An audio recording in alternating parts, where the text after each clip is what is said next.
Alright everybody, I just wanted to kind of show you, this is what I do outside of my shop.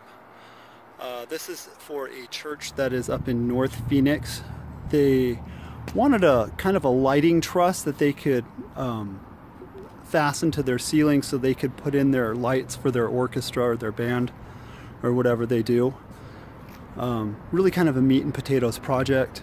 As you can see, this is where I finished up. I brought my Harbor Freight welder with me just because it was the material thickness was 14 gauge and 1/8 inch, and I felt really confident that this was probably the best choice. I got some leather knee pads. I love those. If you guys work in the Southwest region and you buy the knee pads that have the elastic straps on them, they just rot out really fast and they're horrible. There's a place in Phoenix called D's Flooring Supplies where you can order those from or buy them. They're great. Anyways, just kind of wanted to show you this. Had to do a little bit of magnetic drilling. I'm hoping at some point I'll be able to get into that and do more reviews on it. I wound up getting a Hogan HDM 904. And it's been a wonderful machine. I highly recommend it. Made in the USA. I think it's a family-owned company. And the guy that started the company, I think he's written an engineering book, and I think he holds like 400 patents or something like that. Might want to fact check me on that. They also have a stem company that's called Blair, where they make roto-broaches and stuff like that for doing lighter work.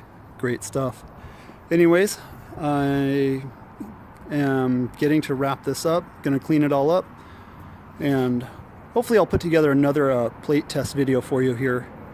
I'm hoping by the weekend or before the weekend. I know it's kind of a tall order. Anyways, I'll quit talking and get it wrapped up, and then I'll see you soon.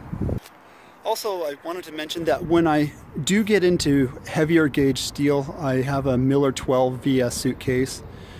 Love it. It's excellent for industrial applications. And then when I don't need to use that, I just pretty much stick weld everything else. Also, one more thing that I wanted to mention here is that when I go out in the field, I hope you can see this, it's kind of bright. I run pretty much all my stuff off a Miller Bobcat 225 NT. It's a great machine.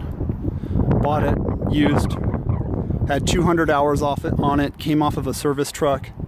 The only thing that it has a Kohler 20 horsepower engine. It had a crankcase leak on it.